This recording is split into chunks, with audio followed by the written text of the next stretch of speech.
Hi ಎಲ್ರಿಗೂ ನಮಸ್ಕಾರ, welcome back. ಇವತ್ತು ಈ ವಿಡಿಯೋನಲ್ಲಿ ಪಾಲಕ್ ಸೊಪ್ಪಿನ ಪ್ರಯೋಜನಗಳನ್ನ ತಿಳ್ಕೊಳ್ಳೋಣ. ಪಾಲಕ್ ಸೊಪ್ಪಿನಲ್ಲಿ ಜೀವಸತ್ವಗಳು, ಖನಿಜಗಳು ಸಮೃದ್ಧವಾಗಿದೆ. ಇದರಲ್ಲಿ ಕ್ಯಾಲೋರಿ ಕೂಡ ಕಡಿಮೆ ಇದೆ.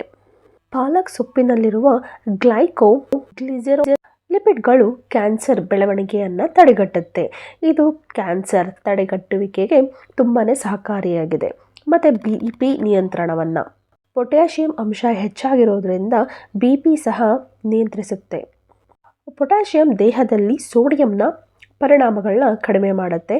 ಅಧಿಕ ರಕ್ತದೊತ್ತಡ ಹೊಂದಿರೋರಿಗೆ ಪಾಲಕ್ ಸೊಪ್ಪನ್ನು ತಿನ್ನಬಹುದು. ಲುಟೀನ್ ಮತ್ತು ಜಿಯಾಕ್ಸತಿನ್ ಎಂಬ ಪ್ರಮುಖ ಉತ್ಕರ್ಷಣ ನಿರೋಧಕಗಳು ಕಣ್ಣಿನ ಆರೋಗ್ಯಕ್ಕೆ, ಈ ಪಾಲಕ್ ಸೊಪ್ಪಿನ ತಿನ್ನೋದ್ರಿಂದ ಕಣ್ಣಿನ ಆರೋಗ್ಯಕ್ಕೆ ತುಂಬಾ ಸಹಕಾರಿ.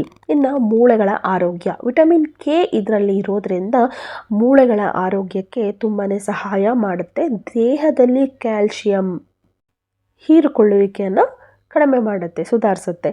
ಅಸ್ತಮ ನಿವಾರಣೆಗೆ ಕಂಡು ಬರೋದ್ರಿಂದ ಆಕ್ಸಿಡೇಟಿವ್ ಒತ್ತಡವನ್ನು ವಿಟಮಿನ್ C ಸಹ ಈ ಪಾಲಕ್ ಸೊಪ್ಪಿನಲ್ಲಿ ಎದುರಿಸುವಂಥ ಪ್ರಬಲ ಉತ್ಕರ್ಷಣ ನಿರೋಧಕ ಇದಾಗಿದೆ. ಅಸ್ತಮವನ್ನು ನಿವಾರಣೆ ಮಾಡುತ್ತೆ. ಪಾಲಕ್ ಸೊಪ್ಪಿನಲ್ಲಿ ಫೋಲಿಕ್ ಆಮ್ಲವಿದೆ. ಈ ಫೋಲಿಕ್ ಆಮ್ಲ ಹೊಟ್ಟೆಯಲ್ಲಿ ಬೆಳೆಯುತ್ತಿರುವ ಮಗುವಿಗೆ ತುಂಬಾ ಪ್ರಮುಖ ಪಾತ್ರ ವಹಿಸುತ್ತೆ. ಇದು ಹುಟ್ಟಲಿರುವ ಮಗುವಿನ ನರಮಂಡಲದ ದೋಷವನ್ನು, ಅಪಾಯವನ್ನು ಕಡಿಮೆ ಮಾಡೋದಕ್ಕೆ ಸಹಕಾರಿಯಾಗಿದೆ. ಪಾಲಕ್ ಸೊಪ್ಪಿನಲ್ಲಿರುವ ಪೋಷಕಾಂಶಗಳು ವಿಟಮಿನ್ K, ಫೋಲೇಟ್, ಲೂಟೀನ್ ಮತ್ತು ಬೀಟಾ ಕೆರೋಟಿನ್. ವಿಟಮಿನ್ A ಮೆದುಳಿನ ಆರೋಗ್ಯವನ್ನು ಉತ್ತೇಜಿಸುತ್ತೆ. ಮೆದುಳಿನ ಆರೋಗ್ಯಕ್ಕೆ ತುಂಬಾ ಸಹಕಾರಿ. ಕೇಳಿದ್ರಲ್ಲ, ಇದಿಷ್ಟು ಪಾಲಕ್ ಸೊಪ್ಪನ್ನು ಸೇವಿಸೋದ್ರಿಂದ ನಮ್ಮ ದೇಹಕ್ಕೆ ಆಗುವಂಥ ಪ್ರಯೋಜನಗಳು.